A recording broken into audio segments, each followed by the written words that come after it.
আসসালামু আলাইকুম। আমি আজকে তৈরি করে দেখাবো মজাদার একটি পিঠা রেসিপি। প্রথমে চুলায় একটি ফ্রাই প্যান বসিয়ে পানি দিয়ে দিয়েছি 2 কাপ। এরপর দিয়ে দিচ্ছি 1 টেবিল চামচ লবণ, আদা বাটা 1 চা চামচ, রসুন বাটা 1 চা চামচ, জিরা গুঁড়া 1 টেবিল চামচ, মরিচ গুঁড়া 1 চা চামচ, হলুদ গুঁড়া 1 চা চামচ দিয়ে মিশিয়ে নিচ্ছি।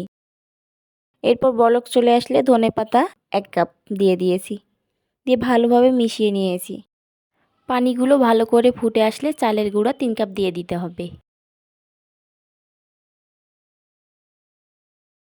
দিয়ে ভালোভাবে মিশিয়ে নিচ্ছি। চুলা মিডিয়াম লো হিটে রেখে ভালোভাবে মিশিয়ে নিচ্ছি।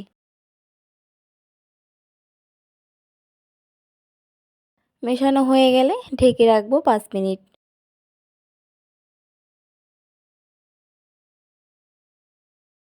5 মিনিট পর গোলাগুলো ঢেলে নিচ্ছি একটি বাটিতে। এরপর হাত দিয়ে ভালো করে মথিয়ে নিচ্ছি। ভালো করে মথিয়ে একটি সফট ডো তৈরি হয়ে গেছে।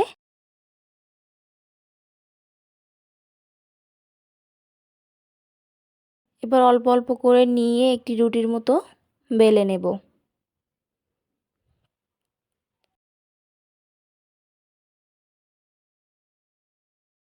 বেশি মোটা করা যাবে না, বেশি পাতলা করাও যাবে না। আমি এইভাবে রুটি বেলে নিয়েছি। এরপর একটি বাটি দিয়ে কেটে নিচ্ছি। দেখতেই পাচ্ছেন আমি কিভাবে এই রেসিপিটি বানিয়ে দেখাচ্ছি আপনাদের কাছে। এই রেসিপিটি খেতে অনেক মজার, আশা করছি আপনাদের কাছে ভালো লাগবে। ভালো লেগে থাকলে অবশ্যই বাসায় ট্রাই করবেন। সবগুলো আমি একইভাবে বানিয়ে নিয়েছি। চুলায় একটি প্যান বসিয়ে তেল গরম হলে গরম তেলে আমি রেসিপিগুলো ভেজে নেব। চুলা মিডিয়াম লো হিটে রেখে এই রেসিপিগুলো ভাজতে হবে। যখন সুন্দর একটি কালার চলে আসবে তখন তেল ঝরিয়ে নিতে হবে।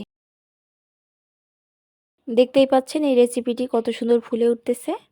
দেখতে যেরকম সুন্দর, খেতেও অনেক মজার। এই নুন গড়া পিঠা রেসিপি দারুণ। এমন কোনো মানুষ খুঁজে পাওয়া যাবে না যাদের কাছে এই রেসিপিটি ভালো লাগে না। সুন্দর একটি কালার চলে এসেছে, তেল ঝরিয়ে নিচ্ছি। হয়ে গেছে আমার এই নুন গড়া পিঠা রেসিপি। দেখতে অনেক সুন্দর, খেতেও অনেক মজার। আশা করছি আপনাদের কাছে ভালো লাগবে। ভালো লেগে থাকলে বাসায় ট্রাই করে কমেন্ট করে জানাতে ভুলবেন না কেমন হয়েছে। ধন্যবাদ জানিয়ে এখানেই বিদায় নিব। সবাই ভালো থাকবেন। আল্লাহ হাফেজ।